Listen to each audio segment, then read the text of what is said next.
घबराए हुए, सहमे हुए राहुल गांधी।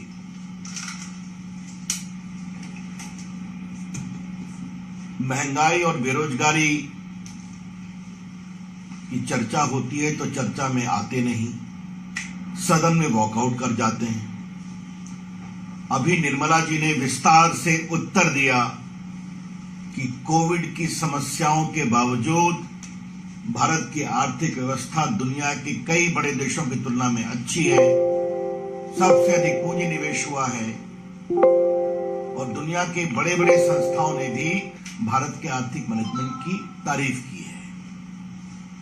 इसी महंगाई और कोविड के बावजूद 200 करोड़ फ्री वैक्सीन लगाया गया और बाकी 80 करोड़ लोगों को आज तक भोजन कराया जाता है। तो जब भी चर्चा होती है तो कांग्रेस पार्टी चर्चा करके भाग जाती है। साफ झूठ बोला राहुल गांधी ने।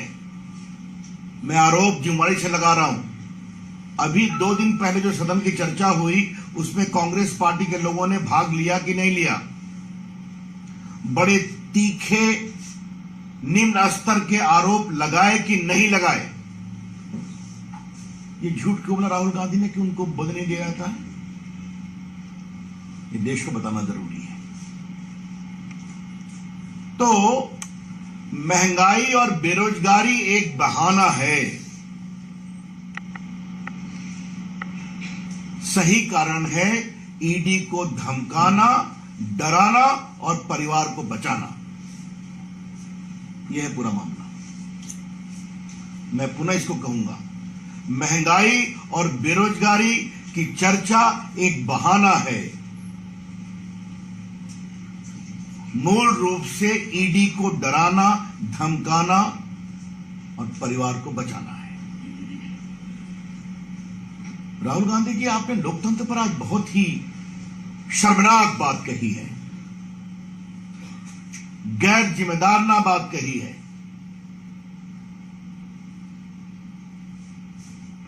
राहुल गांधी को हम क्या कहें? उनकी दादी जी ने देश में इमरजेंसी लगाई थी। आज मीडिया पर भी बहुत हमला किया उन्होंने। इमरजेंसी में बड़े बड़े संपादकों को जेल में बंद किया गया था, सेंसर लगाया गया था। और राहुल गांधी, याद करिए, आपकी दादी जी ने कमिटेड जुडिशरी की बात की थी। कुछ याद है आपको? लोकतंत्र की नसीहत हमें देते हैं। अरे राहुल गांधी, आप एक सवाल का जवाब दीजिए, आपकी पार्टी में लोकतंत्र है क्या? I repeat, mister Rahul Gandhi, please reply to the straight question, do you practise democracy within your party? आपकी पार्टी में अच्छे नेता हैं, हम भी जानते हैं, लेकिन बस सोनिया जी, राहुल जी और प्रियंका जी, ये तो 3 कहानी है। आपकी अगुवाई में कांग्रेस पार्टी बार बार हारती है। कांग्रेस पार्टी को अगर जनता वोट नहीं देती है तो कृपया करके लोकतंत्र पर क्यों आप ठीकरा फोड़ते हैं Rahul Gandhi? Why you blame democracy when the people of India reject you with repeated regularity?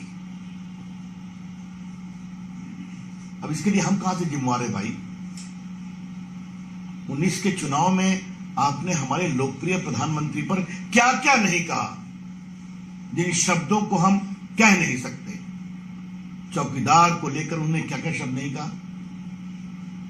देश ने रिजेक्ट कर दिया, आपको और कस के हरा दिया, हमें और बहुमत दे दिया। आपकी बहन गई उत्तर प्रदेश में, लड़की हूं, लड़ सकती हूं का नारा लेकर के, तो जनता ने आपको 1 सीट नहीं दिया। आप बंगाल गए, वहां आप साफ हो गए। तो राहुल जी, अगर आपकी बात जनता सुनती नहीं है तो आप हमें क्यों ब्लेम कर रहे हैं? ये खींच करना बंद करिए। सही सवाल यह है कि कांग्रेस का लोकतंत्र भ्रष्टाचार तंत्र था। democracy under Congress party had become an epitome of corruption. आज नरेंद्र मोदी की अगुवाई में सत्ता के गलियारों में बिचौलियों के लिए दरवाजे बंद हैं। डिफेंस डील में कोई कट नहीं होती। तो कांग्रेस पार्टी और उनका जो पूरा तंत्र है जो भ्रष्टाचार पर चलता रहा है वो परेशान है, और उसकी व्यथा राहुल गांधी की बातचीत में दिखाई पड़ती है। आज राहुल गांधी ने कहा मैं सत्य बोलता हूं, बहुत कस के कहा। तो राहुल गांधी अगर आप इतना सत्य बोलते हैं तो एक बार देश को बता दीजिए आप बेल पर क्यों हैं। I repeat, if Rahul Gandhi was proudly claiming that he speaks truth and only truth, but Mr. Rahul Gandhi, please tell the nation, why are you on bail? And in what offense are you on bail? आज देश को बताना जरूरी है ये पूरा national Herald का मामला क्या है। ये पूरा केस हमारी सरकार के आने के पहले फाइल है, और हमारी सरकार के आने के पहले इस पर मजिस्ट्रेट के यहां कंप्लेंट हुआ, और कंप्लेंट होने के बाद उन्होंने कॉग्निजेंस लिया, और कॉग्निजेंस लेकर करके क्या आरोप लगा, 420 धोखाधड़ी, 120B षड्यंत्र, बाकी भी लगे। And the court found that this appears to be a clear case of cheating and conspiracy to grab public property. आज मैं देश को बताना चाहता हूं क्योंकि राहुल गांधी झूठ बोले, इस सच्चाई को नहीं बताए कि क्यों बेल पर है। नेशनल हेराल्ड एक पुराना अखबार था आजादी के आंदोलन का, नेहरू जी के समय का था, नहीं चल पाया। 80 करोड़ से ऊपर की देनदारी थी। 2010 में एसोसिएटेड जर्नल जो अखबार निकालता था उसने इस पूरे को यंग इंडिया को शेयर दे दिया। सिर्फ 5 लाख रुपए जमा किए गए थे, याद करिए, जिसमें ये यंग इंडिया बनी थी। यंग इंडिया के डायरेक्टर्स कौन थे? सोनिया जी 38%, राहुल गांधी 38%, और बाकी मोतीलाल जी और ऑस्कर फर्नांडिस जो नहीं रहे दुनिया। इन्होंने मात्र 50 लाख रुपया दिया कांग्रेस पार्टी को, नेशनल हेराल्ड को, और कांग्रेस पार्टी ने 80 करोड़ का लोन माफ कर दिया। वो 50 लाख रुपये भी मीडिया में चर्चा हवाला से आए। तो अर्थात मात्र 5 लाख रुपये लगाकर 5000 करोड़ की नेशनल हेराल्ड की संपत्ति दिल्ली में, मुंबई में, लखनऊ में, पटना में, मोहाली में सब इस फैमिली कंट्रोल ट्रस्ट में आ गई। यही तो कहानी है। क्या सच्चाई नहीं कि राहुल गांधी और सोनिया जी दिल्ली हाईकोर्ट में क्वेश्चनिंग के लिए गए, वहां रिजेक्ट हो गया, सुप्रीम कोर्ट गए, वहां रिजेक्ट हो गया, तो बेल लेना पड़ा। बाद में इनकम टैक्स की कार्रवाई हुई, उसमें भी वो हारे, ट्राइब्यूनल में गए, उसमें भी हारे, टैक्स लगा। तो राहुल गांधी की अगर कोर्ट आपको बेल नहीं देती है, अगर आपका कंप्लेन भ्रष्टाचार का क्वॉश नहीं होता है, तो आप इंस्टीट्यूशन को ब्लेम करेंगे। क्या मतलब है इसका? भारत की न्यायपालिका आजाद है, भारत की जुडिशरी की चर्चा दुनिया में होती है, और आपने बार बार कहा ऑल इंस्टीट्यूशंस। इलेक्शन कमीशन देश का चुनाव कराता है, आज सब कुछ इलेक्ट्रॉनिक है, ईवीएम से है, आपको वोट नहीं मिलता, आप हार जाते हैं, तो आप इंस्टीट्यूशन को ब्लेम करेंगे। आप संसद चलने देते नहीं है सिर्फ अपने परिवार को बचाने के लिए, और आप इंस्टीट्यूशन को ब्लेम करेंगे। और मीडिया आपकी सच्चाई लिखे तो आप बिके हुए हैं, और प्रेस कॉन्फ्रेंस करके आप विदेश चले जाते हैं। तो if you are so much non serious about politics, then Rahul Gandhi, don't blame the institutions. आज मुझे राहुल गांधी से एक और बात कहनी है। राहुल गांधी जी, आप मोदी जी की आलोचना करिए, आप बीजेपी की आलोचना करिए, लेकिन अब आप देश की आलोचना कर रहे हैं और अपने राजनीतिक स्वार्थ, भ्रष्टाचार से बचने के लिए अब आप पूरे देश की आलोचना कर रहे हैं, देश के संस्थानों की आलोचना कर रहे हैं। Mister Rahul Gandhi, stop demeaning the institutions of India to safeguard your own corruption and misdeeds. आप राहुल गांधी इंस्टीट्यूशन की बात करते हैं,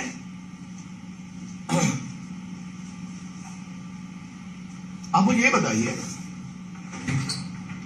अभी कोविड हुआ था, पूरा देश एक था लड़ाई में, आपने कितना मजाक उड़ाया कोविड के खिलाफ लड़ाई का।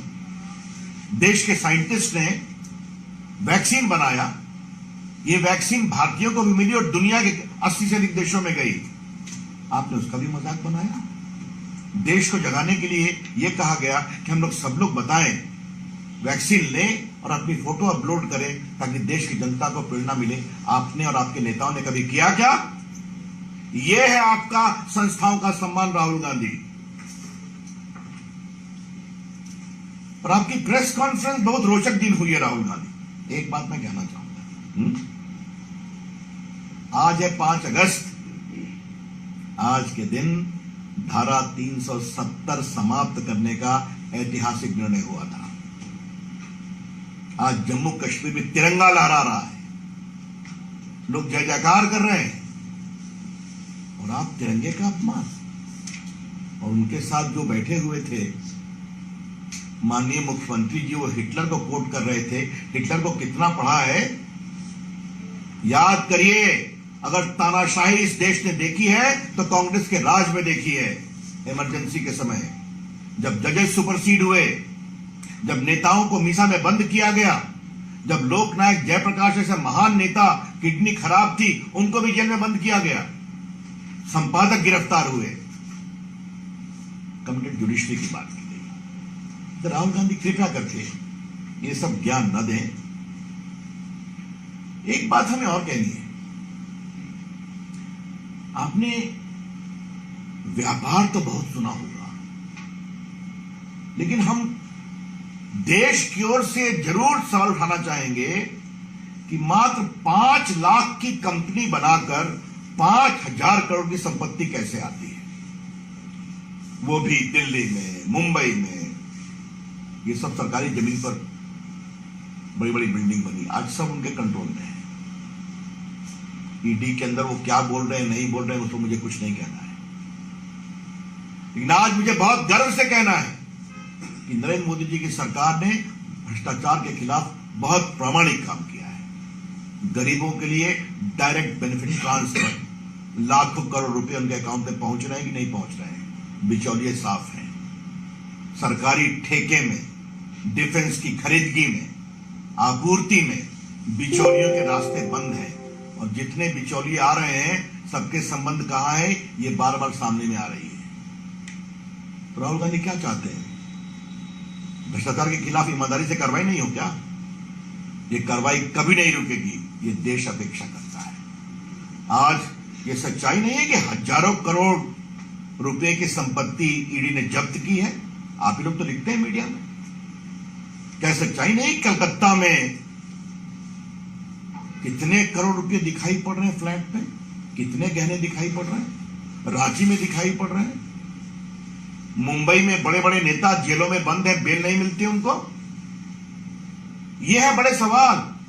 आज ये देश नरेंद्र मोदी की अगुवाई में ईमानदारी से काम कर रहा है और भ्रष्टाचार के खिलाफ जबरदस्त प्रहार हो रहा है। हाँ, इस प्रहार से कांग्रेस पार्टी को परेशानी होती है, हम समझते हैं, लेकिन राहुल जी, उस परेशानी का हम कुछ नहीं कर सकते। जो आपने करा है वो आपको भोगना पड़ेगा। अगर 5 लाख रुपए की संपत्ति लगाकर, हवाला के माध्यम से पैसा लेकर 5,000 करोड़ की संपत्ति अगर आपको पास आती है तो आपको इसका जवाब देना पड़ेगा, ट्रायल फेस करना पड़ेगा, ईडी के सवालों का जवाब देना पड़ेगा। एक और बात मुझे कहनी है, जिसका मुझे बहुत दुख लगा है। राहुल गांधी ने आज स्टार्टअप का मजाक उड़ाया है। राहुल गांधी आईटी को आप समझते हैं क्या? मेरे बात में बहुत गंभीरता से पूछ रहा हूं। राहुल गांधी जी स्वयं कितना अध्ययन करते हैं इस पर हम चर्चा कर सकते हैं, लेकिन क्या उनको सही जानकारी मिलती है क्या कि भारत का स्टार्टअप मूवमेंट आज दुनिया का तीसरा चौथा नंबर पहुंच गया है कुछ वर्षों में? राहुल गांधी, आपको पता है क्या कि भारत के स्टार्टअप मूवमेंट में 100 स्टार्टअप यूनिकॉर्न हो गए? ये नौजवान बच्चे हैं। राहुल गांधी, यूनिकॉर्न का मतलब आप समझते हैं? यूनिकॉर्न का मतलब होता है $1 बिलियन रेवेन्यू, 7,000 करोड़। और ये 25-30 साल के बच्चे नरेंद्र मोदी की अगुवाई में, प्रोत्साहन से आज दुनिया में भारत का परचम लहरा रहे हैं। राहुल गांधी जी, आपको पता है कि आज दुनिया की तमाम आईटी कंपनियों के सीईओ भारतीय हैं, अधिकांश के? राहुल गांधी जी, आपको पता है कि आज इंडियन आईटी इंडस्ट्री का आदर पूरी दुनिया में होता है? आज आपको पता है कि किस तरह से digital India, digital payment, direct benefit transfer, Covid के समय जिस तरह से 200 करोड़ लोगों को वैक्सीन दी गई और उसकी पूरी सूचना मोबाइल पर अवेलेबल थी डिजिटल माध्यम से, ये कुछ जानने की कोशिश की है आपने? और आपने स्टार्टअप पर मजाक कर दिया। ये बहुत दुर्भाग्यपूर्ण है और इसकी मैं भर्त्सना करता हूं। बेरोजगारी की दिशा में भी बहुत काम हो रहे हैं। सड़कें बनती हैं तो नौकरी मिलती है कि नहीं? अगर हर गांव में बिजली जाती है तो नौकरी मिलती है कि नहीं? अगर आज भारत में पूंजी निवेश हो रहा है मैन्युफैक्चरिंग में, मोबाइल 2 से 270 हो गया, आज बड़ी बड़ी कंपनियां फॉक्सकॉन, पेगाट्रॉन, विस्ट्रॉन भारत में मोबाइल बना रही हैं, तो उसमें नौकरी मिलती है कि नहीं मिलती है? आप मुझे बताइए। तो आज मैन्युफैक्चरिंग बढ़ रही है, बाकी बढ़ रही है, नौकरी मिल रही है। हाँ, कोविड से कठिनाई आई है, लेकिन भारत के अंदर की ताकत मजबूत है, उसको हम ठीक करेंगे। तो आज का राहुल गांधी का पूरा प्रेस कॉन्फ्रेंस, और एक रोचक बात मैं कहूंगा, इसमें भी प्रेस को वो अकेले हैंडल करने की हिम्मत नहीं दिखा सके। एक मुख्यमंत्री जो उनसे पहले बोलने लगे, अभी उनका अंदरूनी विषय है। हम लोग का एक सिस्टम है कि जिसकी प्रेस होती है वो सबसे पहले बोलते हैं। एक बात जयराम रमेश ने हमारे प्रधानमंत्री पर कही, वो प्रेस नहीं करते, राहुल गांधी प्रेस करते हैं। मिस्टर जयराम रमेश, हमारे प्रधानमंत्री देश से बात करते हैं, पूरे देश में घूमते हैं, पूरी दुनिया में घूमते हैं, सबों के सवालों के जवाब देते हैं और पूरे देश का मान बढ़ाते हैं। संसद के अंदर जवाब देते हैं ना, तो आप उनका उत्तर सुनते हैं क्या? कांग्रेसी लोग शांत हो जाते हैं उनके उत्तर सुनकर। तो इस तरह की हल्की बातें आप करना बंद करें। देखिए, समस्या बहुत साफ है। देश का लोकतंत्र अब फैल गया है। आम आदमी इस लोकतंत्र में अपनी साख समझता है, और जिस तरह एक परिवार ने पूरा कंट्रोल किया हुआ था लोकतंत्र पर अपने लिए और अपने हितों के लिए, उससे देश आगे निकला है, इसलिए वोट नहीं मिलता है। और अंतिम बात कहनी है, नेशनल हेराल्ड से क्यों घबराए हुए हैं? क्या संकेत है? कांग्रेस पार्टी परिवार की जेब में, कांग्रेस पार्टी का नेतृत्व परिवार की जेब में, अब कांग्रेस पार्टी की संपत्ति भी परिवार की जेब में। The crux of the National Herald corruption is straight and simple. The Congress party is in the pocket of the family. The leadership of the Congress party is also in the pocket of the family. The National Herald case demonstrates that now the family also wants to control the property of the party into the pocket of the family. यही सच्चाई है। धन्यवाद। Sir, एक सवाल ये था कि उन्होंने प्रधानमंत्री नरेंद्र मोदी को हिटलर कहा कि चुनाव तो हिटलर ने जीत जाता था। दूसरी बात उन्होंने कही कि देश में लोकतंत्र खत्म हो रहा है क्योंकि सभी संस्थाओं पे बीजेपी सरकार और आरएसएस का कब्जा है। ऐसा है, ये उनकी हताशा है। अब मैं राहुल गांधी के घटिया आरोप को बोलने के लिए यहां नहीं बैठा। कितना तंग किया गया हमारे प्रधानमंत्री नरेंद्र मोदी जी को गुजरात के मुख्यमंत्री के रूप में। तब कर निकले कि नहीं निकले निर्दोष होकर? कानून की प्रक्रिया से निकले ना। जनता ने एक बार नहीं 2 बार लोकसभा जिताया, दर्जनों विधानसभा जिताया उनकी अगुवाई में, और आगे 24 में भी जीतेंगे। तो जनता का विश्वास है, यही तो लोकतंत्र है। तो फिर कहूंगा, राहुल गांधी जी, अगर जनता आपको वोट नहीं देती तो कृपया करके लोकतंत्र को आरोप लगाना बंद करिए। आरएसएस का चुनाव लिया। देखिए राहुल गांधी जी, आज मैं आपको विनम्रता से कहना चाहूंगा, मैं भी एक स्वयंसेवक हूं। आपके परनाना जी, परदादा जी, क्षमा करें, नेहरू जी, और आपकी दादी इंदिरा जी, इन्होंने संघ को बहुत आरोप लगाया है, बहुत आलोचना की। आपकी पार्टी घटती गई, राष्ट्रीय स्वयंसेवक संघ बढ़ता गया। क्यों? क्योंकि एक राष्ट्रवादी संगठन है जिसने भारत की सनातन संस्कृति के साथ इस देश को प्रेरित किया है, समाज सेवा का काम किया है, देशभक्ति का पाठ पढ़ाया है। कृपया करके ऐसे प्रामाणिक संगठन जो देशभक्ति के लिए हमेशा खड़ा रहता है, उसके खिलाफ ऐसी हल्की सतही बातें करना बंद करें और आप छोटे होते जाएंगे। सर, उन्होंने ये भी कहा है कि सारा सिस्टम मेरे हाथ में दे दो तो मैं बताता हूँ इलेक्शन कैसे जीतते हैं। अब इस हल्की बात का मैं क्या जवाब? इससे बड़ी कोई हल्की बात हो सकती है? लेकिन आज जो सबसे उन्होंने बार बार कहा है, all the institutions, Rahul Gandhi please clarify, do you mean also the judiciary of India? क्या भारत की न्यायपालिका पर भी आपको विश्वास नहीं है? शायद ये पीड़ा इसीलिए कि आपको बिल नहीं मिलता है, तो आप भ्रष्टाचार करेंगे, आप इस प्रकार से हजारों करोड़ की संपत्ति को अर्जित करेंगे और आपसे कोई सवाल नहीं पूछे। कोर्ट कहेगा ट्रायल फेस कीजिए चीटिंग का, तो आप कहेंगे सारे इंस्टीट्यूशन कंट्रोल में है। इससे बड़ी तो गैर जिम्मेदारना और शर्मिंदगी की बात नहीं हो सकती। राहुल गांधी जी, मैं आपको एक बात आज जरूर कहूंगा, आप देखिए हमारे प्रधानमंत्री की लोकतांत्रिक नीयत को। 14 में पहली बार प्रधानमंत्री बने तो 15 अगस्त को लाल किले से कहा, भारत को बनाने में सभी प्रधानमंत्रियों का योगदान है। नेहरू जी का भी नाम लिया, इंदिरा जी का भी नाम लिया, राजीव गांधी का भी नाम लिया। आप कैसे चर्चा करते हैं हमारे प्रधानमंत्री की, आज आपने अपने प्रेस में दिखा दिया। और अभी 3 मूर्ति का म्यूजियम बना तो हमारे प्रधानमंत्री का बड़ा हृदय देखिए, उन्होंने कहा भारत के सारे प्रधानमंत्रियों का इसमें स्थान दो। तो ये हमारी लोकतांत्रिक सोच है। आपके बारे में क्या कहूं मैं? मेरी माता जी, मेरी बहन, मेरी पार्टी, मेरी जेब में और मेरी सोच, ये आपकी सोच है। Thank you. सर, अभी मार्च कर रहे हैं लोकतंत्र बचाने के लिए, कांग्रेस पार्टी जो है मार्च कर रही है। लोकतंत्र में हर को मार्च करने की आजादी है, इस पर मुझे कुछ नहीं कहना है। इतने दिन वो भी सत्ता में रहे हैं, अच्छी बात है, मार्च करें, लेकिन लोकतंत्र खतरे में है, यह दुहाई देना बंद करें। भ्रष्टाचार तंत्र कांग्रेस का खतरे में है और हम चाहते हैं वो खतरे में रहे, वो कार्रवाई होगी, रुकेगी नहीं।